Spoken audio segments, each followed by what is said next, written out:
మన తండ్రి అయిన దేవుని నుండి ప్రభు అయిన క్రీస్తు నుండి కృపయు సమాధానములు మీకు కలుగునుగాక. ఆమేన్. దయచేసి కూర్చోండి. ప్రభునందు ప్రియ దేవుని సంగమా, ప్రభు అయిన యేసుక్రీస్తు నామమున మీకు అందరికీ ఉదయకాల శుభాలు. దేవుడు మనల్ని గత కాలమంతా క్షేమంగా కాపాడి మరి యొక్క నూతన మాసములోని ప్రవేశపెట్టినందుకు దేవదేవునికి కృతజ్ఞతాస్తుతులు చెల్లిద్దాం. దేవుడు మిమ్మలను, మీ కుటుంబాలను, మీకు కలిగిన సమస్తమును అన్ని విషయాల్లో హెచ్చించి దీవించి మహిమ పొందునగాక. ఆమేన్. ఈ ఆదివారము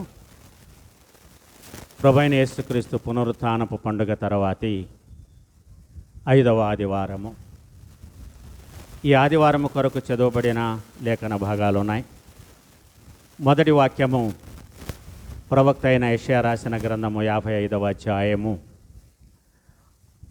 6వ వచనము నుండి 11వ వచనములో మనం చూసినట్లయితే ఇక్కడ దేవుడు ఒక ఆహ్వానాన్ని అందజేస్తున్నాడు తన ప్రవక్త ద్వారా. ఆనాడు ఇశ్రాయేలు జనాంగానికి ఈ రోజున ఈ భూమి మీద ఎవరైతే ఆయన యందు విశ్వాసం ఉంచి ఆయన వాక్య ప్రకారము జీవిస్తూ ఆయనను వెంబడిస్తారో వారికి అందరికీ కూడా ఒక మంచి ఆహ్వానము ఏంటంటే అబాండెంట్ లైఫ్. అబాండెంట్ లైఫ్ అంటే సమృద్ధి జీవితము. సమృద్ధి జీవితము. ఈ రోజున మనుషులకు కావలసింది ఏంటి అంటే జీవితంలో సమృద్ధి ఉంది. జీవితంలో ఏది ఉంటే సమృద్ధిగా ఉంటుంది అని ఆలోచిస్తే మనిషికి సమృద్ధినిచ్చేవి, సంతృప్తిని కలుగజేసేవి ఈ లోక సంబంధమైనవి ఉన్నాయి, పరలోక సంబంధమైనవి ఉన్నాయి. వీటిలో మనము పరలోక సంబంధమైన వాటిని పొందుకొని సమృద్ధి కలిగిన జీవితాన్ని జీవిద్దామా, లేకపోతే ఈలోక సంబంధమైన సమృద్ధి కొరకు మనము ప్రయాసపడుతూ మన జీవితాన్ని గడుపుదామా? ప్రవక్త ద్వారా దేవుడైన యెహోవా ఇస్తున్న సమృద్ధి జీవితం ఏంటో యెషయా గ్రంథము 55వ అధ్యాయములో మనము చూస్తున్నాం. రెండవదిగా చదువుకున్న పత్రిక వాక్యము పౌలు తిమోతికి రాసిన మొదటి పత్రిక 2వ అధ్యాయము 1వ వచనము నుండి 6వ వచనం వరకు చదవబడింది. ఇక్కడ కొన్ని హెచ్చరికలు ఇవ్వబడ్డాయి, ఇన్స్ట్రక్షన్స్ కన్సర్నింగ్ ప్రేయర్. ప్రార్థనను గురించి అపోస్తుడైన పౌలు మరి తిమోతికి కొన్ని ఇన్స్ట్రక్షన్స్ ఇచ్చాడు. ఆ హెచ్చరికలను మనము ఈ లేఖన భాగములో చూస్తాం. 3వ భాగమైన సువార్త వాక్యాన్ని మనం గమనిస్తే లూకా సువార్త 11వ అధ్యాయము 5వ వచనము నుండి 13వ వచనం వరకు ఇక్కడ యేసు ప్రభువారు ఏమంటున్నారంటే one should have perseverance in prayer. ప్రార్థనలో పట్టుదల ఉండాలి, దేవుణ్ణి గోజాడాలి. మనకు కావాల్సింది మనము పొందే వరకు, మనము సాధించుకునే వరకు దేవుని పాదాలను పట్టుకొని మనము ఆయన అడుగుతూనే ఉండాలి. ఈ విషయాలను ఈ 3 పాఠాల్లో మనము గమనిస్తున్నాం.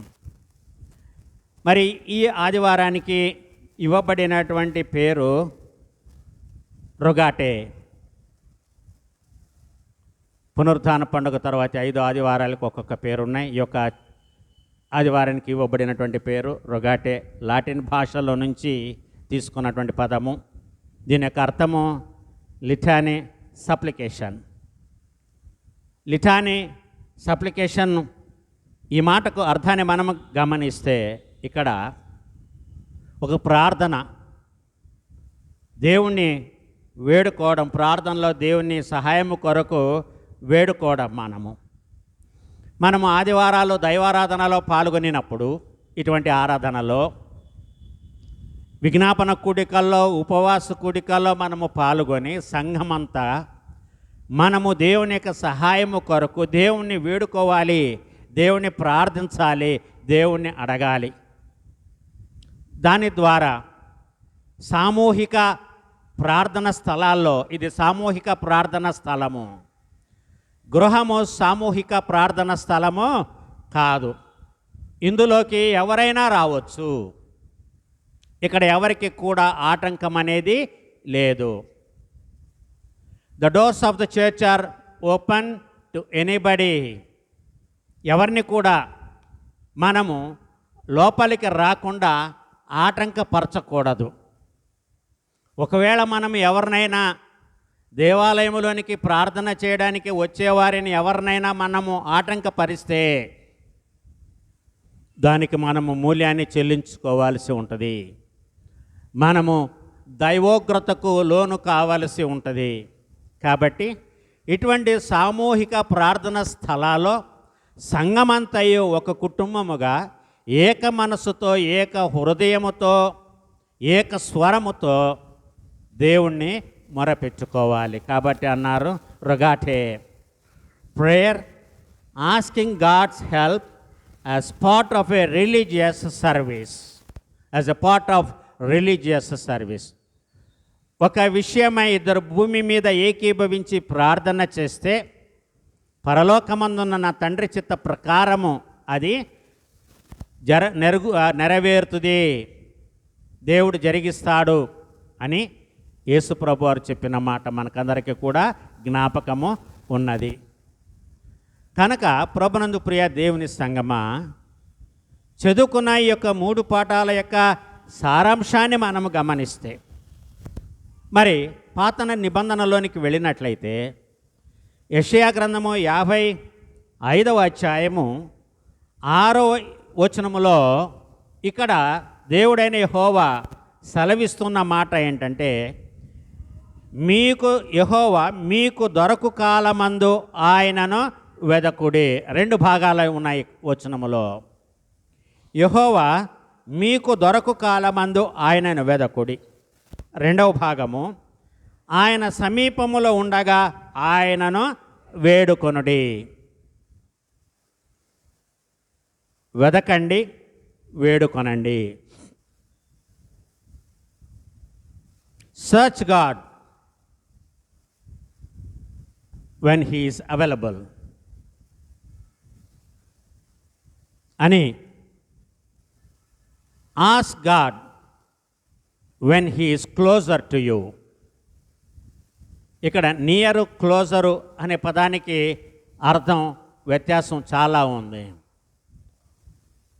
క్లోజర్ సామీప్యము, it is not regarding distance. ఇది కొలతలతో ఉండేటువంటి దాన్ని బట్టి చెప్పేది కాదు. క్లోజ్నెస్ అంటే, క్లోజర్ అంటే హృదయానికి దగ్గరగా, క్లోజర్ టు అవర్ హార్ట్స్. ప్రవక్త అయిన యెషయా చెప్పుతున్నటువంటి మాట, ఆయన సమీపములో ఉండగా ఆయనను వేడుకొనుడి. when your relationship with God is closer, దేవునితో మన సంబంధ బాంధవ్యాలు దగ్గరగా ఉన్నప్పుడు, ఎప్పుడుంటే దగ్గరగా, when we have attachment with God.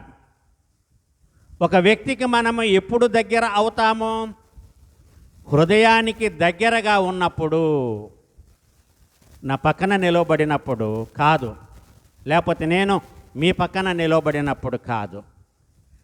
అది శారీరక డిస్టెన్స్ అది. కానీ హృదయానికి వచ్చినప్పుడు ఒక వ్యక్తి దేవుణ్ణి వెంబడించేవాడు, దేవుణ్ణి అనుసరించేవాడు, దేవుని హృదయాన్ని తెలుసుకొని దేవుని యొక్క హృదయానుసారంగా జీవించడమే లివింగ్ క్లోజర్ టు గాడ్. యెహోవా దేవుడు దావీదు రాజును గురించి ఏమని చెప్పాడు? నా హృదయానుసారుడు.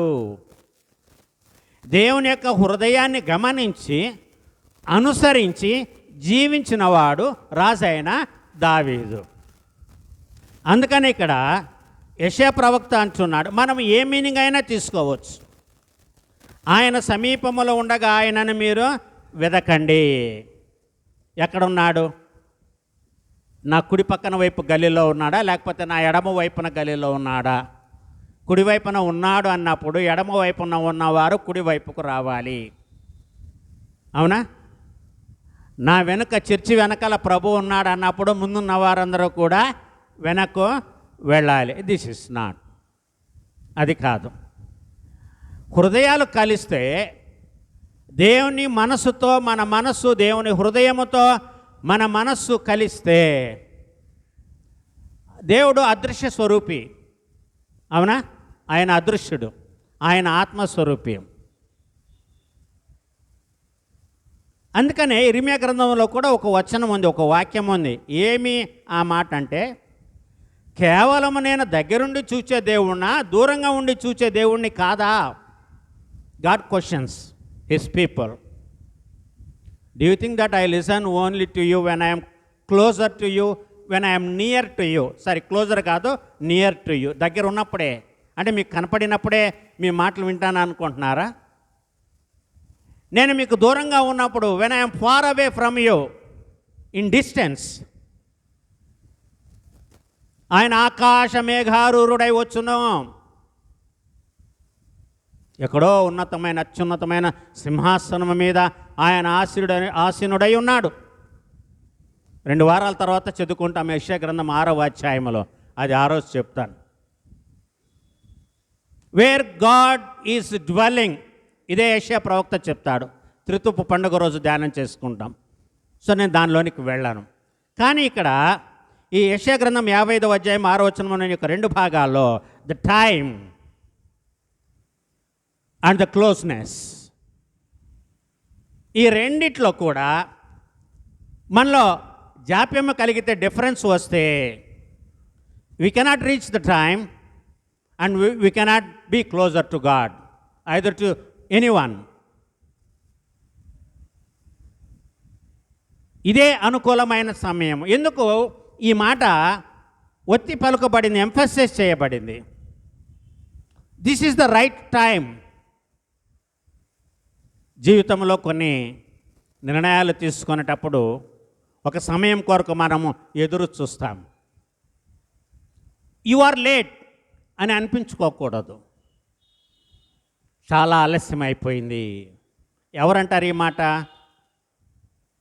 ఎవరంటారు ఈ మాట? డాక్టర్లు అంటారు.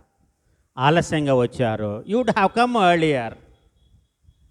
ఒక పావు గంట, ఒక అరగంట, లేకపోతే ఒక గంట ముందు వచ్చి ఉన్నట్లయితే, there were some chances to save with our efforts, with medical treatment. You are late. మా చేతుల్లో ఏమీ లేదు. సర్వసాధారణంగా మనం వింటాం ప్రభునందు ప్రియులారా. ఎగ్జామ్ సమయానికి పిల్లలు వెళ్ళనప్పుడు, ప్రభుత్వం వారు నిర్దేశించిన సమయానికి వాళ్ళ ఎగ్జామ్ హాల్లో ఉండకపోతే వాళ్ళు ఏమైపోతారు? బయట గేటు దగ్గరే నిలిచిపోవాల్సి వస్తుంది. ఎగ్జామ్ రాసేటువంటి అవకాశము పోగొట్టుకుంటారు. గత సంవత్సరం ఎప్పుడో పిల్లలు ఇంటర్మీడియట్ ఎగ్జామ్కి ఆలస్యంగా వెళితే, వాళ్ళకి గేట్లు వేసి తీయకపోతే ఒకళ్ళిద్దరు ఆత్మహత్య చేసుకొని చనిపోయారు.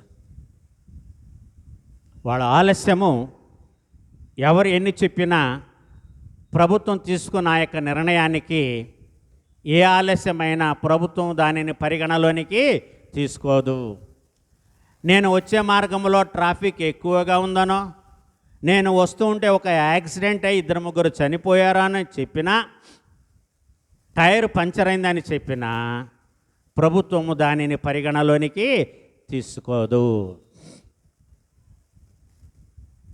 కానీ దేవుడైన యెహోవా ఏమంటున్నాడంటే అటువంటిది అంటున్నాడు. ఇంచుమించు దేవుడు మనిషి రక్షింపబడడానికి, సమృద్ధి అయిన జీవము కలిగి ఉండడానికి ఒక సమయాన్ని నిర్ణయించాడు. ఆ సమయం దాటిపోతే మళ్ళీ రెండో అవకాశం మనకి దొరక్కపోవచ్చు. You may not get one more chance. ప్రభునందు ప్రియులారా గమనించాడు. ఒక కోట్ చదివాను నిన్న. ఏంటి ఆ కోటు నేను కోట్ అంటే వేసుకునే కోటు కాదు, ఒక సామెత ఇంగ్లీష్లో. Don't give second chance.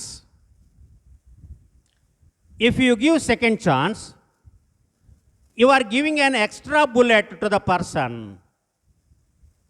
to shoot you. So ఒకసారి ఒక అవకాశాన్ని ఒక వ్యక్తికి ఇచ్చినప్పుడు ఆ వ్యక్తి వినియోగపరుచుకున్నప్పుడు మరొక అవకాశాన్ని ఇవ్వద్దు అంటాడు. రెండవ అవకాశాన్ని నువ్వు ఇస్తే ఆ వ్యక్తి నిన్ను ఎక్స్ప్లాయిట్ చేస్తాడు. So don't give second chance, second choice అని అంటాడు. చాలా లోతైన భావం ఉంటుంది అందులో ఆ కోట్లో. కానీ ఇక్కడ దేవుడైన యెహోవా సుదీర్ఘమైనటువంటి సమయాన్ని ఇశ్రాయేలు జనాంగానికి ఇచ్చాడు. మనకి ఇవ్వలేదా? వాళ్ళ కృపకాలం లేదు, వాళ్ళకి మన కృపకాలం ఉంది. God had a deadline for them, but we have no deadline. ఎందుకంటే మనము we are living in the grace period. కృపాకాలంలో మనము జీవిస్తున్నాం. దేవుని యొక్క కృప చాలా గొప్పది, అన్లిమిటెడ్. ఇందులోనే ఏమంటున్నాడంటే సమృద్ధి కలిగినటువంటి జీవితం. నాకు ఈ వచనంతో ఈరోజు ప్రసంగం అయిపోద్ది. చాలా ఎక్స్పాన్షన్ ఉంది 3 పాఠాల్లో. మరి దేవుడని ఇంత స్పష్టంగా వాళ్ళకి చెప్తున్నాడు, search God in a time where he is available. దేవుడు దొరుకు కాలమున మీరు ఆయనను వెతకుడి. మీకు దొరికే కాలములో దేవుణ్ణి వెతకండి. మత్తయి సువార్త 5వ అధ్యాయము 25వ వచనం దయచేసి ఒక చదవండి. 5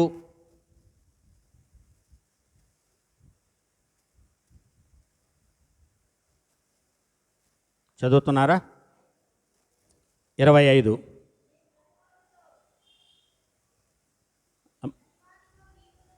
నీ ప్రతివాదితో నీకును త్వరగా వానితో సమాధాన పడము. లేని ఎడల ఒకవేళ నీ ప్రతివాది నిన్ను న్యాయాధిపతులకు అప్పగించవచ్చు, న్యాయాధిపతి నిన్ను బంట్రోతులకు అప్పగించును. అప్పుడు నీవు చెరసాలలో వేయబడదువు. అందుకనే అన్నాడు, సెకండ్ ఛాన్స్ కనుక ఇస్తే మీకు ఇవ్వబడినటువంటి మొదటి అవకాశాన్ని మీరు సద్వినియోగపరచుకోండి. Don't lose it. If wait for the second chance, that is what happens. Yesayya చెప్పినట్లుగా మత్తయి సువార్త 5వ అధ్యాయము సమీపం, నీ ప్రతివాది సమీపంగా ఉన్నప్పుడు ఆయన దగ్గరికి వెళ్ళి సమాధాన పడండి. నీ శత్రుత్వం ఉంటే చేతులు ఎత్తేసేంతవరకు కాదండి. నో, నా ఓపిక నశించింది, నేను ఏమి చెయ్యలేను అనే స్థితి వరకు జీవితాన్ని లాగితే ఎవరు కూడా చేయగలిగింది ఏమీ కూడా లేదు. రెండవదిగా మనం చూస్తే లూకా సువార్త 13వ అధ్యాయము 25వ వచనాన్ని చదువుకుందాం. 13:25 లూకా. ఇంటి యజమానుడు లేచి తలుపు వేసిన తర్వాత మీరు వెలుపల నిలిచి తలుపు తట్టి, అయ్యా మాకు తలుపు తీయమని చెప్పనారంభించినప్పుడు, తలుపు వేసిన తర్వాత, తలుపు తీసి ఉన్నప్పుడు నువ్వెందుకు వెళ్ళలేదు? నిర్లక్ష్యము. దేవుడు ఆహ్వానించడం కోసం తలుపులు తెరిచే ఉంచుతాడు. మనము దేవుని ఆలయంలోనికి తలుపులు తీసి ఉంచేది ఎందుకు? తలుపులు తీసి ఉన్నప్పుడు వచ్చి లోపలికి వచ్చి ప్రార్థన చేయడానికి, దేవుణ్ణి ఆరాధించడానికి, దేవుని యొక్క వాక్యాన్ని మనము ధ్యానించడానికి. తలుపు తీయకూడని సమయంలో వచ్చి తలుపు తీయండి, నేను ఇప్పుడు దేవుని ప్రార్థన చేసుకోవాలి. లేదు ప్రభునందు ప్రియులారు. అందుకని ఇక్కడ యేసయ్య చాలా స్పష్టంగా చెప్తున్నాడు. లూకా 13:25 ఇంటి యజమానుడు లేచి తలుపు వేసిన తర్వాత మీరు వెలుపల నిలిచి తలుపు తట్టి, అయ్యా మాకు తలుపు తీయమని చెప్పనారంభించినప్పుడు what is the reply that we get? సమాధానం ఏమి లభిస్తుంది? మీరెక్కడి వారో మిమ్మను ఎరుగనని ఉత్తరము మీతో చెప్పును. ఆయన అంటాడు, మీరు ఎక్కడి వారో నేను మిమ్మను ఎరుగను. ఎందుకు ఎరుగడు? మీ ముఖాలు కనబడవు కాబట్టి, తలుపు వేసి ఉన్నది కాబట్టి. ఓన్లీ ద వాయిస్, స్వరానికి కూడా నేను ఆ స్వరముతో ఎవరైనా మాట్లాడవచ్చు. మీరెక్కడి వారో నాకేంటి తెలుసు. కాబట్టి జీవితంలో సమృద్ధి ఉండాలి అంటే తలుపు తీసి ఉన్నప్పుడే మనం లోపలికి వెళ్ళాలి. అందుకనే దేవుడు సుదీర్ఘమైన సమయాన్ని నరులకు ఇచ్చారు. చాలా సమయాన్ని దేవుడు నరులకు ఇచ్చాడు. హెచ్కేలు గ్రంథంలో ఈ విషయాల గురించి ఉంటుంది, చాలా స్పష్టంగా ఉంటుంది. యెహోవా దేవుడు ప్రవక్త అయిన హెచ్కేలుతో చెప్పినటువంటి మాట. కనుక ప్రభునందు ప్రియులారా, మరి ఈ విషయాలు ఈ రోజున మనకి ఎంతో దగ్గరగా ఉన్నాయి. Prayer, asking God's help as part of a religious service. ప్రార్థనకు రండి, ప్రార్థనకు రండి, ప్రార్థనలో ఆరాధనలో పాల్గొనండి.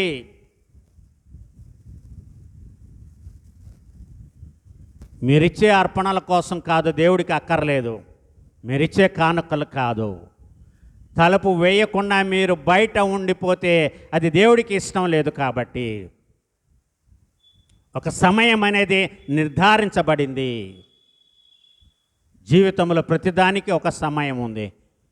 ఈ సమయం నుండి ఈ సమయం వరకు ఈ పని చేయాలి, ఈ సమయం నుండి ఈ సమయము లోపలే ఈ పని చేయాలి. దాని తర్వాత అది దొరకదు. నేను 2005 సంవత్సరంలో ఒక నెల మలేషియా దేశానికి వెళ్ళాను. చర్చి ద్వారా వెళ్ళాను. అక్కడ టయానికి ఇక్కడ టయానికి 3 గంటలు డిఫరెన్స్ ఉంటుంది. వాళ్ళు 3 గంటలు ముందుంటారు, మనం 3 గంటలు వెనక్కుంటాము. భోజనాన్ని వాళ్ళు సాయంకాలం 6 గంటలకే తినేసి పనుకుంటారు.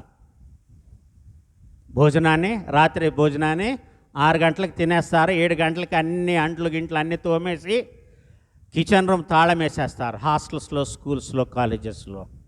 సో నేను కాన్ఫరెన్స్కి వెళ్ళాను కాబట్టి, 1 మంత్ ట్రైనింగ్ ప్రోగ్రామ్కి వెళ్ళాను కాబట్టి మన టైం ప్రకారం వెళ్ళాము. అక్కడ వెళితే ఒకరోజు ఏమైందంటే తాళాలు వేసేసారు. You are late.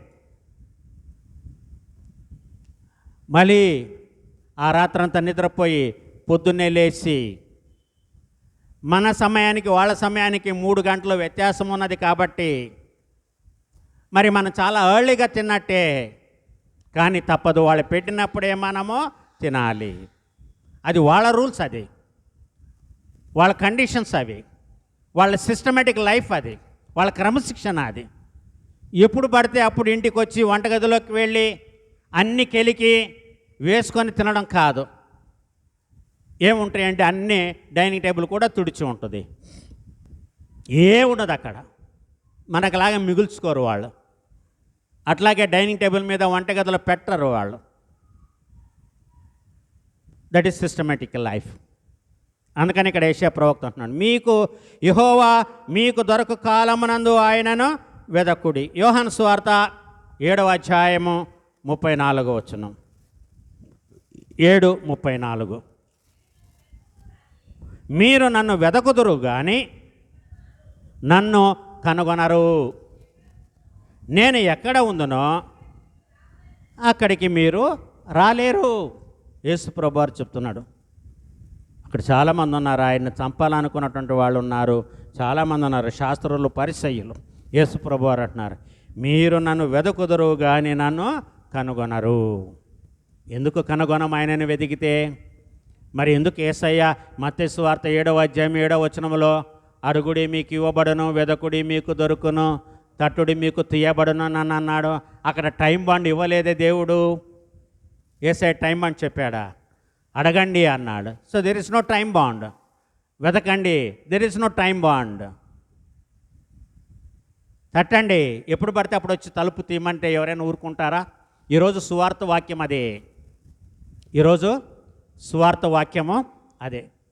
కానీ నేను చెప్పిన ఈ మాటకి ఆ సువార్త వాక్యానికి చాలా వ్యత్యాసం ఉంది.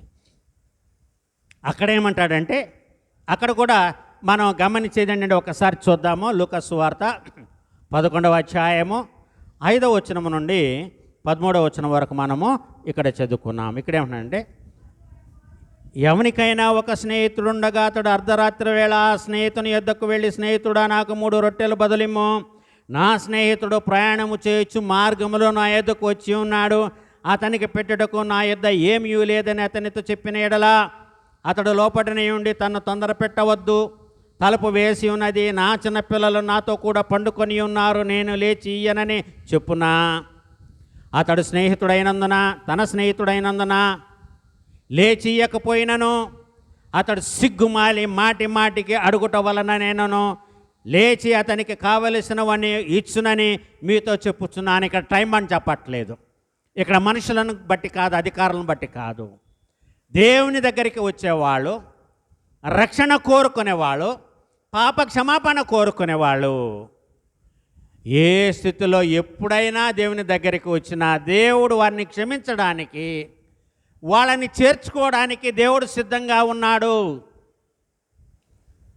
ఎవరైనా నాకు రాత్రి 10 గంటలకి ప్రార్థన చేయమండి, ఇప్పుడు వచ్చి చర్చిలో ప్రార్థన చేయమండి, నేనేమంటానంటే సారీ రాత్రి అయిపోయింది, రేపు పొద్దున్న రండి, కావాలంటే మీ సెల్ ఫోన్ దగ్గర పెట్టుకోండి, స్పీకర్ ఆన్ చేసుకోండి, నేను ప్రార్థన చేస్తాను. కానీ నేను ఇప్పుడు పర్సనల్గా నేను మిమ్మల్ని కలవలేను. ఐ హ్యావ్ సమ్ ఎక్స్క్యూజెస్, నాకు కూడా కొన్ని బలహీనతలు ఉన్నాయి కాబట్టి ఆ రాత్రి వేళ నేను మీ దగ్గరికి రాలేను అని అంటాడు. కానీ ఇక్కడ ఈ లూకా సువార్త ఈ 11వ అధ్యాయము 5 నుంచి 13 వచనాలు నేను ఇంతవరకు అక్కడ చెప్పిన మాటలు యెషయా గ్రంథము 55వ అధ్యాయము 6వ వచనంలోనే 2 భాగాలు అక్కడ చెప్పాడు. టైం బాండ్ ఉంది. దేవుడు మీకు దొరుకు కాలమున ఆయన వెదకండి. ఇక్కడేమంటున్నాడు, రక్షణ పొందడానికి అది పాత నిబంధన. కృత నిబంధన లోపలికి వచ్చేటప్పటికి యేసుప్రభు వారు ఏమంటున్నారు ఇక్కడ, అతడు నా స్నేహితుడైనందున ఒకటి, రెండవది సిగ్గుమాలి మాటి మాటికి అడుగుతున్నాడు కాబట్టి సిగ్గు విడిచేశాడు. స్నేహితుడు వచ్చాడు, ఆయనకి పెట్టడానికి ఈయన దగ్గర ఏమీ లేదు, కానీ ఆయనకి ఇవ్వాలి, అరువు తెచ్చుకుంటున్నాడు, పక్కింటికి వెళ్ళి అడుగుతున్నాడు. ఆయన తన కోసం కాదు. మనము కూడా ఇతరుల రక్షణ కొరకు అంతగా దేవుణ్ణి గోజాడాలి. తన కోసం కాదు, తన బిడ్డల కోసం కాదండి. చాలా స్పష్టంగా ఉంది ఆ లూకా సువార్త 11వ అధ్యాయంలో. It is not because of him or for his family members, it is because of his friend who travelled a long distance and reached home in the midnight. మధ్యరాత్రుల అప్పుడు రాకూడని సమయంలో ఆయన వచ్చాడు. ఒక ప్రయాణికుడిగా అలసిపోయి వచ్చాడు. స్నేహితుడు ఉన్నాడని వచ్చాడు, స్నేహితుడు ఆదుకుంటాడని వచ్చాడు, స్నేహితుని దగ్గర తినడానికి ఏదైనా దొరుకుతుందని వచ్చాడు. స్నేహితుడు కోపగించుకున్నా తిట్టినా పర్వాలేదు, నేను ఈ రాత్రిపూట నాకు ఆశ్రయం కావాలి కాబట్టి. అందుకని యేసయ్య చాలా స్పష్టంగా చెప్పాడు. చూడండి, అతడు సిగ్గుమాలి మాటి మాటికి అడుగుతున్నాడు కాబట్టి లేచి అతనికి కావలసినవన్నీ ఇస్తాడండి. ఎందుకంటే తన ఫ్రెండ్కి కడుపు నింపడం కోసం. లేట్ వచ్చావుగా, కడిగేసాంలే, పడుకో, అది ఏదో ఉంటుంది పెట్టుకొని తిని పడుకో, ఇంకొకసారి లేట్ రాబాక, ఇట్లాగే జరుగుతుంది.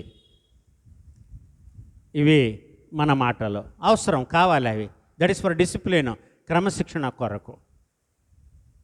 కానీ దేవుని దగ్గరికి వచ్చేవారు అక్కడ పాత నిబంధనలో మాటలు, ఇక్కడ కృత నిబంధనలో ఉన్నటువంటి యొక్క మాటలు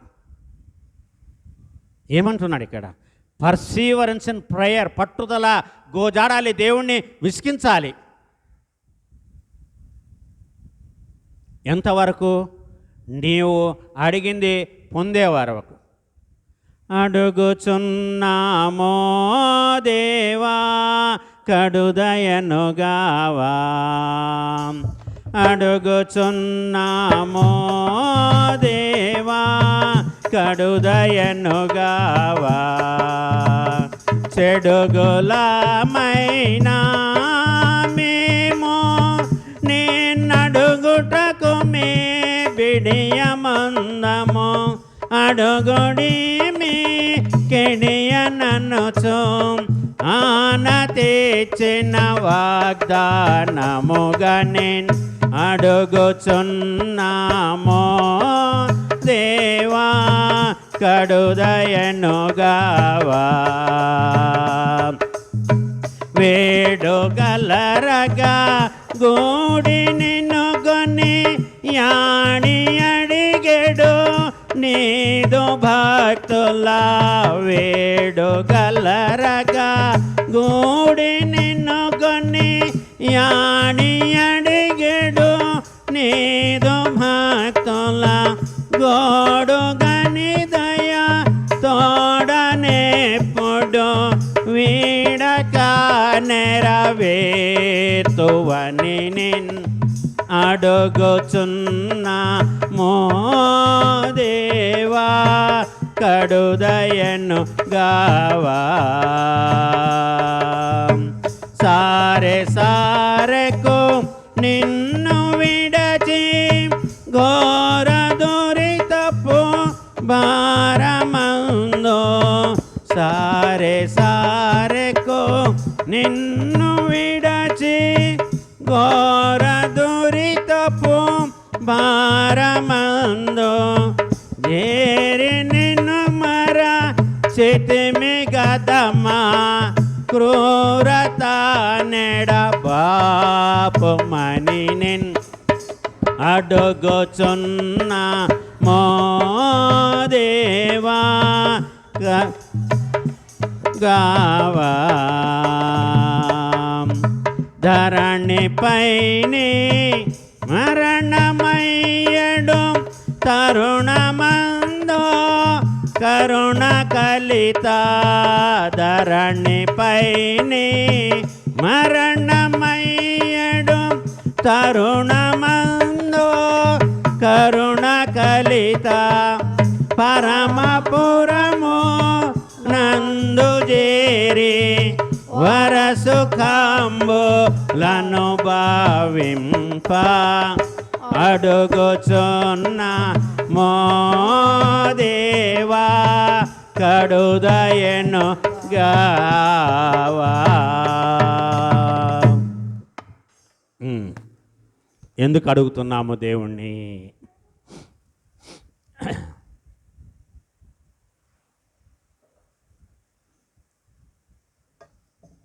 వేడుగని దయతోడనెప్పుడు వీడక నెరవేర్తు అని నిన్ను అడుగుచున్నా. ఇది బోధకుల కొరకై ప్రార్థన. మా కొరకు మేము చేసుకోవాలి కదా, ఇతర బోధకుల కొరకు మేము చేయాలి కదా. మీరు చేయాలి, సేవకుల కొరకు అడగాలి దేవుణ్ణి. ఎప్పుడు ఆయన దొరుకు కాలమున, అది యెషయా గ్రంథము. రెండవది లూకా సువార్త 11:5-13 యేసయ్య చెప్తున్న మాట, తన స్నేహితుడైనందున సిగ్గుమాలి మాటి మాటికి అడుగుతూ ఉన్నాడు కాబట్టి ఆయనకు ఇబ్బంది కలిగిన ఇయ్యలేనని చెబుతాడా? తన స్నేహితుడైనందున లేచి ఇయ్యకపోయిన అతడు సిగ్గుమాలి మాటి మాటికి అడుగుట వలన ఆయనను లేచి అతనికి కావలసినవన్నీ ఇచ్చును అని మీతో చెప్పుతున్నాను. ఎవరిని అడుగుతాం మనము? ఎవరి ఇంట్లో ఉంటుందని తెలుస్తుందో వాళ్ళ ఇంటికి వెళ్ళి అడుగుతాం. లేని వాళ్ళ ఇంటికి వెళ్ళి అడగం. అవునా? లేని వాళ్ళ ఇంటికి అయ్యో వాళ్ళ దగ్గర ఏముంటుంది అని వెళ్ళాము. ఎవరి ఇంటికి మనం వెళ్ళి అడుగుతామంటే, ఎవరి ఇంట్లో సమృద్ధి ఉంటుందో వాళ్ళ ఇంటికి వెళ్ళి అడుగుతాం, వాళ్ళ తలుపు తడతాము. దేవుడు సమృద్ధి కలిగిన వాడు. ఆయన దగ్గర సమృద్ధి జీవితం ఉంది. నా గిన్నె నిండి పొర్లుచున్నది, నేను బ్రతుకు దినములన్నీ కృపాక్షేమములే నా వెంట వచ్చును. All the days of my life I dwell in the presence of God. All the days of my life అంటాడు 23వ సంకీర్తనలో. ఎందుకంటే నా గిన్నె నిండి పొర్లుతుంది సమృద్ధి. ఎప్పుడు వస్తుంది ఈ సమృద్ధి?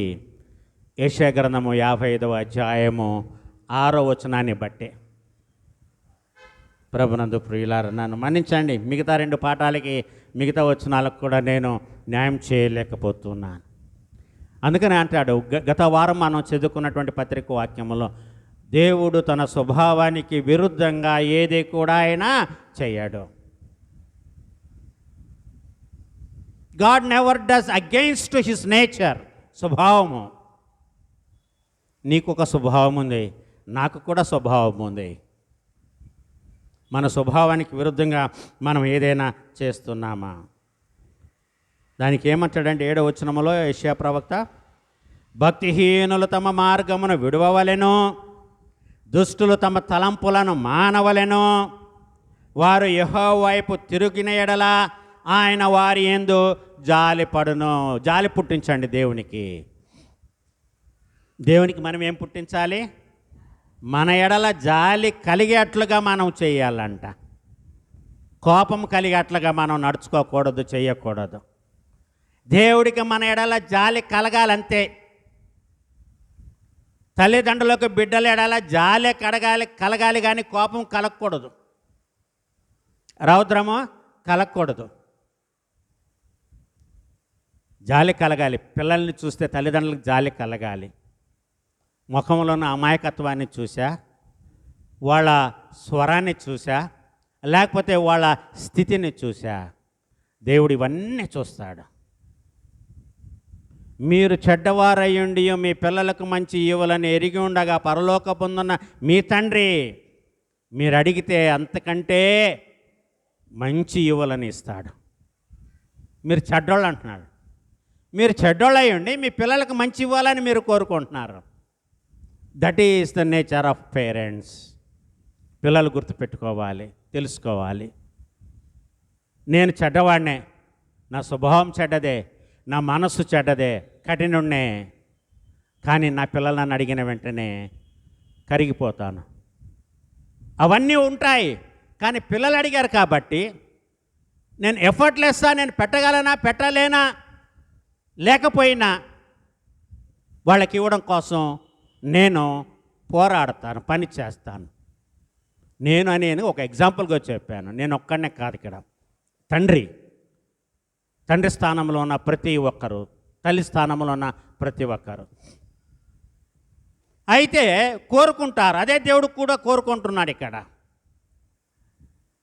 నేను మీకు దొరుకు కాలమందు మీరు వెతకండి, ఆయన సమీపంలో ఉండగా ఆయన వేడుకొనండి. ప్రొవైడెడ్ ఏంటి అంటే 7వ వచనం, భక్తిహీనుల మార్గము విడిచిపెట్టాలి, దుష్టుల తలంపులు మానాలి, దేవుని వైపు తిరగాలి. అప్పుడు దేవుడు మన పట్ల జాలి పడతాం. అందుకని అన్నాడు, దుష్టుల ఆలోచన చొప్పున నడువక, పాపుల మార్గమున నిలువక, అపహాసకులు కూర్చుండు చోటను కూర్చుండక, యెహోవా ధర్మశాస్త్రమునందు ఆనందించండి. ధర్మశాస్త్రము కఠినంగా ఉందా? ఆనందించమంటున్నాడు. దాన్ని ధ్యానించండి డే అండ్ నైట్. మీ పనులను మాని కాదు, మీ చదువులు మాని కాదు, ఉద్యోగాలు మాని కాదు, సంసార బాధ్యతలను మాని కాదు. Discharge your duties with honesty, with sincerity and with dedication. అవి చేయాలి, ఇంటి బాధ్యతలు కూడా చేయాలి. అంతే పట్టుదలతో చేయాలి, అంతే మనస్ఫూర్తిగా చేయాలి. 2 మనం సంపాదించుకోవాలంటే యెషయా గ్రంథంలోని 55వ అధ్యాయం 6వ వచనం ప్రకారము 7వ వచనాన్ని మనం నెరవేర్చాలి. భక్తిహీనులు తమ మార్గాన్ని విడిచిపెట్టాలి, భక్తిహీనత మార్గాన్ని విడిచిపెట్టాలి. దుష్టులు తమ తలంపులు మానాలి, దుష్ట తలంపులను మానివేయాలి. 3వది, వాళ్ళు యెహోవా వైపు తిరిగితే ఆయన వారి యందు జాలిపడును. దేవుడు మన యందు జాలిపడతాడు. ఆయన జాలిపడేటువంటి దేవుడు. కీర్తనల పాటల్లో 310వ పాటలోని హృదయం అనేడు తలుపు నొద్ద ఏసునాథుండు అనే పాటలోని ఒక చరణములో జాలి చేత తన హస్తముల జాపియున్నాడు, జాలి చేత తన హస్తముల జాపియున్నాడు. మేము నాలింగనము సేయగోరి అనిశము కనిపెట్టు, మేము నాలింగనము సేయగోరి అనిశము కనిపెట్టు. హృదయమన్నెడు తలుపునొద్ద యేసునాథుండు నిలచి సదయుడగుచు తట్టుచుండు సకల విధములను. చివరిదిగా ఇవ్వబడినటువంటి ఇన్స్ట్రక్షన్స్, ప్రార్థనలో హెచ్చరికలు పౌలు తన ఆత్మీయ కుమారుడైన తిమోతికి చెప్పిన మాటలు. పౌలు తిమోతికి రాసిన మొదటి పత్రిక 2వ అధ్యాయములో ఏమని అంటున్నాడంటే, మనకు సంపూర్ణ భక్తి, మాన్యత, నెమ్మది కలిగి సుఖముగా మనము జీవించడం కోసము మనం ఏమి చేయాలంటే మనుషులందరి కోసం ప్రార్థన చేయాలంట. మనం సుఖంగా ఉండాలంటే ముందు ఎదుటి వ్యక్తి సుఖంగా ఉండాలి అంట. కాబట్టి వారి సుఖం కొరకు మనం ప్రార్థన చేస్తే మనం సుఖంగా ఉంటామంట. ఎందుకంటే వాడు సుఖంగా లేకపోతే మనల్ని డిస్టర్బ్ చేస్తారు. ఎదుటి వ్యక్తి సుఖంగా లేకపోతే మనల్ని డిస్టర్బ్ చేస్తారు. కాబట్టి ఏమంటూ ఉన్నాడంటే వారి సుఖం కొరకు మీరు ప్రార్థన చేయండి, వారు మీ జోలికి రారు. రెండవది, మనము సంపూర్ణ భక్తియు మాన్యతయు కలిగి నెమ్మదిగాను సుఖముగాను బ్రతుకు నిమిత్తము అన్నిటికంటే ముఖ్యంగా మనుషులందరి కొరకు ప్రార్థన చేయాలి. 2, రాజుల కొరకు, అధికారుల కొరకు విజ్ఞాపన ప్రార్థనలు చేయాలి, యాచనలు చేయాలి, కృతజ్ఞతాస్తుతులు మనము చేయాలి అని హెచ్చరిస్తున్నాడు. ఇవి చేయండి. వాళ్ళు సుఖంగా ఉంటే మనము సుఖంగా ఉంటాము, వాళ్ళ నెమ్మదిగా ఉంటే మనము నెమ్మదిగా, మన శత్రువు నెమ్మదిగా ఉండాలని ప్రార్థన చేయాలి.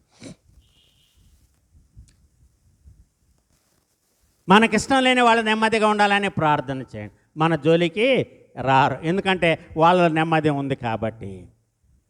వాళ్ళ నెమ్మది లేకపోతే మన నెమ్మదిని చెడగొడతారు. If they are not in peace, they spoil our peace. Make them to be in peace and you live in peace. ఈ మాట చెప్తున్నాడు ఇక్కడ అపోస్తలుడైన పౌలు తిమోతికి. ఎందుకంటే యవ్వనస్తుడిగా దైవ పరిచర్యలోనికి వెళుతున్నాడు. వాళ్ళు నిన్ను రిసీవ్ చేసుకోవాలంటే, నీ వాక్యము వినాలి అంటే, నీ ప్రార్థన వాళ్ళు అంగీకరించాలంటే వాళ్ళ కోసం ప్రార్థన చేయి. ముందు ప్రార్థన చేసిన తర్వాత వాళ్ళ ఇంటికి వెళ్ళు. Don't visit any house with unpreparedness. Preparation లేకుండా ఎవరిని దర్శించొద్దు. ముందు వాళ్ళ గురించి తండ్రి దగ్గర వేడుకో, ప్రార్థన చేయి. So that they will receive you. నీకంటే ముందు దేవుడు దూతలను పంపిస్తాడు. మాకు ఎక్స్పీరియన్స్ ఉంటుంది పాస్టర్లుగా. నా గురించి నేను చెప్పను. పాస్టర్లుగా ఎక్స్పీరియన్స్ ఏంటంటే, మనం ఎవరైనా ఇంటికి వెళ్ళినప్పుడు అంటారు, పాస్టర్ గారు ఇప్పుడే మీ గురించి అనుకున్నామండి, మీరు వస్తే బాగుండు, మా పాస్టర్ గారు వస్తే బాగుండు అని అనుకున్నాము. దేవుడే మిమ్మల్ని పంపించాడు.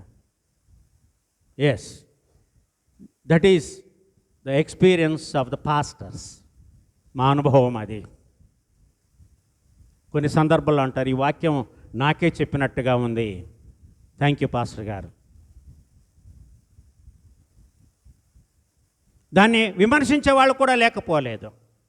ఎప్పుడైతే వాక్యం హృదయానికి గుచ్చుకుంటుందో అది నొప్పి కలిగిస్తుంది, బాధ కలిగిస్తుంది.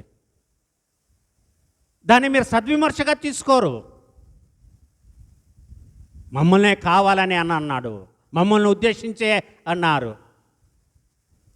హైదరాబాద్లో ఒక సంఘ పెద్ద పోట్లాట్టుకొచ్చాడు నా మీదకి. ఈరోజు మా గురించి బైబిల్లో సంఘ పెద్దల గురించి ఉంది చెప్పాను నేను, లేని వాక్యం చెప్పలేదు కదా నేను. మళ్ళీ ఎంత మంచోడంటే వచ్చి కాళ్ళు మొక్కుతాడు. మా పీఠాధిపతి వయ్యా నువ్వు, మా ఆత్మీయ తండ్రి వయ్యా నువ్వు. చాలా పెద్దోడు, 70 ఇప్పుడు 80 సంవత్సరాలు ఉంటాయి ఆయనకి.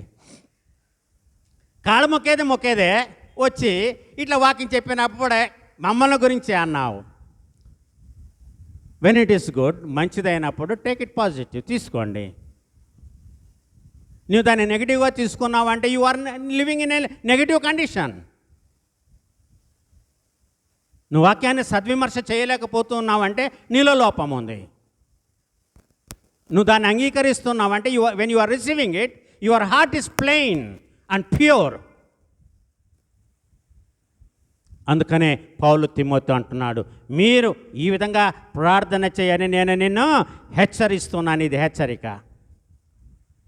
తర్వాత అంటున్నాడు, ఇది మంచిది, దిస్ ఈజ్ గుడ్, మన రక్షకుడకు దేవుని దృష్టికి అనుకూలమునై ఉన్నది. ఆయన మనుషులందరూ రక్షణ పొంది సత్యమును గూర్చిన అనుభవ జ్ఞానము గలవారై ఉండవలనని ఇచ్చేయించుచున్నాడు. కాబట్టి ఇలాగూ ప్రార్థన చెయ్యి. మనమందరము కూడా సమిష్టిగా, సామూహికంగా, సంఘంగా మనమందరము కూడా ఒకరి కొరకు మనము ఒకరు ప్రార్థన చేయాలి. అదే ఇక్కడ పౌలు తిమోతికి ఇస్తున్నటువంటి మాటలు, హెచ్చరికలు మనం ఇక్కడ గమనిస్తున్నాం. ఆయన మనుష్యులందరూ రక్షణ పొంది సత్యమును గూర్చిన అనుభవ జ్ఞానము గలవారై ఉండాలని దేవుడు కోరుకుంటున్నాడు. కాబట్టి మీరు వారి కొరకు ప్రార్థన చేయండి. దేవుడొక్కడే, దేవునికి నరులకును మధ్యవర్తి ఒక్కడే, ఆయన క్రీస్తు యేసను నరుడు. The God is one and the mediator between God and human beings is one, who is none other than Son of Man Jesus Christ. ఆయన మన మధ్యవర్తి. మన కొరకు తండ్రి అయిన దేవుని దగ్గర విజ్ఞాపన చేసుకున్నాడు, ప్రార్థన చేశాడు. కాబట్టి ఆయన తను తాను రిక్తునిగా సమర్పించుకొని మనందరి కొరకు ఆయన మరణించాడు. ప్రభునందు ప్రియులారా, ఈయన అందరి కొరకు విమోచన క్రయధనముగా, అందరి కొరకు అంటున్నాడు, అందరి కొరకు విమోచన క్రయధనముగా తను తానే సమర్పించుకొనెను. దీని గూర్చిన సాక్ష్యము యుక్త కాలమందు ఇవ్వబడును. వెన్ ద టైమ్ కమ్స్, దీని గురించినటువంటి సాక్ష్యము, ఎందుకు ఆయన తను తాను రిక్తునిగా సమర్పించుకొని అందరి కోసం ఆయన ఎందుకు చనిపోయాడు, సాక్ష్యం చెప్పే రోజు ఒకటి ఉంది, అది వస్తుంది. కాబట్టి ప్రార్థనలో పర్సివరెన్స్ ఉండాలి, పట్టుదల ఉండాలి, ఇన్స్ట్రక్షన్స్ ఉండాలి, హెచ్చరిక ఉండాలి. ఏ విధముగా పడితే ఆ విధంగా ప్రార్థనలో చేయకూడదు. ఎదుటి వ్యక్తి నాశనం కొరకు మనము ప్రార్థన చేయకూడదు. ఎదుటి వ్యక్తి నాశనం పొందాలి అని మనం ప్రార్థన చేయకూడదు. తండ్రి వీరేమి చేయుచున్నారు, వీరు ఎరుగరు కనుక వీరిని క్షమించమని ఆయన అన్నాడు యేసయ్య. వాళ్ళకి తెలియదని అంటున్నాడు. అది యేసయ్య అమాయకత్వము. Though he was bearing unbearable pain, భరించలేని నొప్పి అనుభవిస్తున్నప్పటికీ, బాధ అనుభవిస్తున్నప్పటికీ వాళ్ళ గురించి యేసయ్య ఏమంటున్నాడంటే, వాళ్లకు తెలీదు. అవును ప్రభునందు ప్రియులారా, తెలిస్తే చెయ్యరు కదా. మనం ఎవరిని గాయపరుస్తున్నామో, ఎవరిని బాధ పెడుతున్నామో, ఎవరికి నొప్పి కలిగిస్తున్నామో. ఒక చిన్న కథ చెప్పి, మోరల్ కథ చెప్పి ముగిస్తాను. ఏంటి ఆ కథ అంటే, ఒక తండ్రికి ఒకే ఒక కుమారుడు ఉన్నాడు. తండ్రి ఎంత సాత్వికుడో, కుమారుడు అంత కఠినుడు.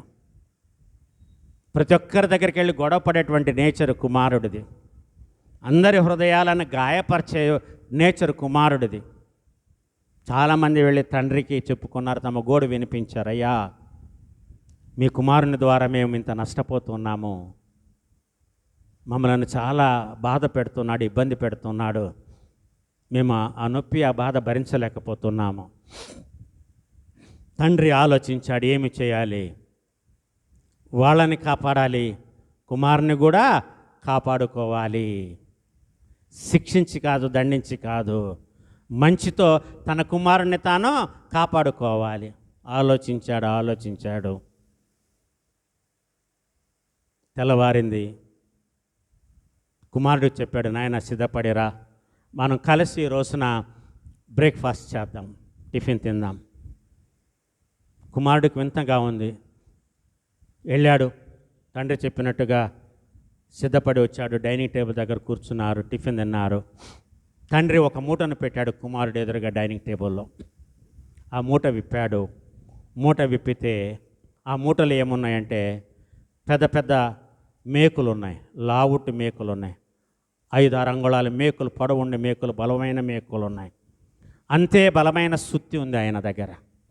ఇవన్నీ కొడుక్కి ఇచ్చాడు తండ్రి. తీసుకో, ఇవి నాకెందుకు ఇస్తున్నావు, నేనేం చేయాలి వీటితో? తండ్రి చెప్పాడు, నీకు ఎవరి మీదనైనా కోపం వస్తే నీ బెడ్రూమ్లోనికి వెళ్ళి ఈ సుత్తి ఒక మేకు తీసుకువెళ్ళి అది గోడలో దిగబడేంత వరకు మేకుని కొట్టమన్నాడు. సరే, తండ్రి ఏదో చెప్తున్నాడు, తన కోపాన్ని అణుచుకోవడం కోసమా, లేకపోతే ఆ సుత్తి మీద ఆ మేకు మీద ప్రయోగించి ఆ గోడ మీద ప్రయోగిస్తే ఎన్నిటికి దెబ్బ తగులుతుంది? సుత్తిక, మేకుక, గోడక? అంతేనా? సుత్తికి దెబ్బ తగులుదా? మేకు నలిగిపోదా? ఇచ్చాడు. ఒక్కొక్క రోజు ఒక్కొక్క మేకు కొట్టుకుంటూ వెళ్ళాడు. మేకులన్నీ అయిపోయినాయి. తండ్రి దగ్గరకు వచ్చాడు, నువ్వు ఇచ్చిన మేకులన్నీ అయిపోయినాయి అన్నాడు. ఇప్పుడు ఏం చేయమంటావు అన్నాడు. నీకు రేపు ఎవరి మీదైనా కోపం వస్తే ఒక మేకు ఊడదీయమన్నాడు. Pull out a nail from the wall అన్నాడు. Yes, go do. ఒక ఎక్సర్సైజ్. కుమారుడు ఆ మేకుల్ని ఊడదీయడం మొదలేశాడు. అది అయిపోయింది. ఆ మేకులన్నీ తండ్రి దగ్గరికి తీసుకువచ్చాడు. ఇప్పుడేం చేయాలి?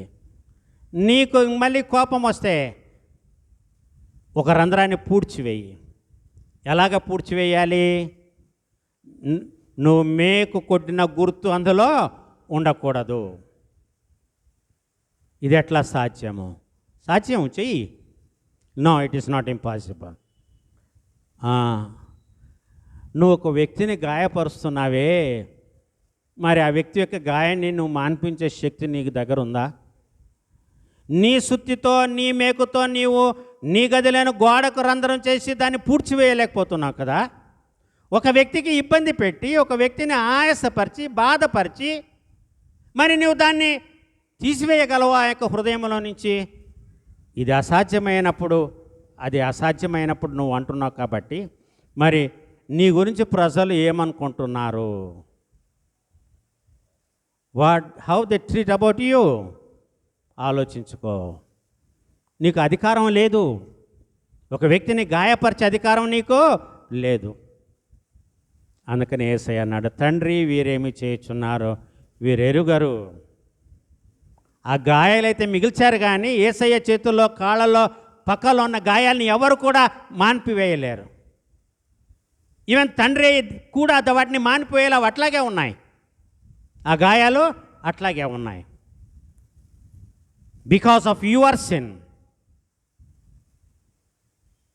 బికాస్ ఆఫ్ యువర్ డిసొబీడియన్స్ ఈ ముద్రలు నాలో ఉన్నాయి. అందుకనే పౌలు అంటాడు, క్రీస్తు కలిగిన ముద్రలు నేను కూడా కలిగి ఉన్నాను, ఇక మీదట మీరు నన్ను ఎవరు కూడా బాధ పెట్టవద్దు అని అంటాడు.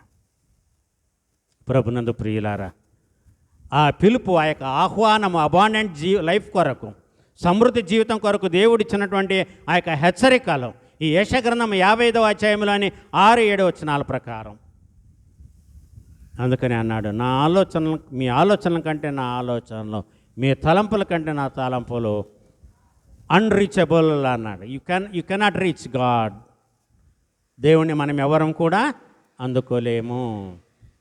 ఆయన ఎంతైనా నమ్మదగిన వాడు. మనం నమ్మదగని వారమైనప్పటికీ ఆయన ఎంతైనా నమ్మదగిన దేవుడు. కాబట్టి ప్రభునందు ప్రియ దేవుని సంగమా, దేవుని ప్రియ బిడ్డలారా, ఆలోచించుకోండి, మనం ఏ విధంగా జీవించాలి. దేవుని నోటి నుంచి వచ్చే మాట ఏ మాట కూడా నిరర్థకమో కానేరదు. గబ్రియేలు దూత అదే చెప్పింది మరియమ్మతో లూకా సువార్త 1వ అధ్యాయంలో. అదే మాట యెషయా ప్రవక్తతో ఈ 50వ అధ్యాయంలో కూడా యెహోవా దేవుడు అదే మాట చెప్తున్నాడు. ఆకాశము నుండి కురిసిన వాన విత్తువానికి విత్తనమును భుజించు వానికి ఆహారమును దయచేయకుండా ఏ విధముగా మరలి నా యొద్దకు రాదో, అలాగే నా నోటి నుంచి వచ్చిన మాట నేను చెప్పిన కార్యాన్ని నెరవేర్చకుండా అది ఎంప్టీగా తిరిగి రాదు, అది సఫలము చేస్తుంది. దేవుడు మనకు రక్షణ ఇవ్వాలనుకుంటున్నాడు. ప్రార్థనలో పట్టుదల ఉండాలి, విసిగించి దేవుణ్ణి అడిగి దేవుణ్ణి గెలవాలి, నేర్చుకోవాలి, సాత్వికం ఉండాలి, దీనత్వం ఉండాలి, దుష్టులకు దుష్టత్వానికి పాపానికి దూరంగా ఉండి మంచి ప్రతిఫలం పొందడానికి దైవకృప మనకు తోడుగా ఉండునుగాక. ఆమెన్.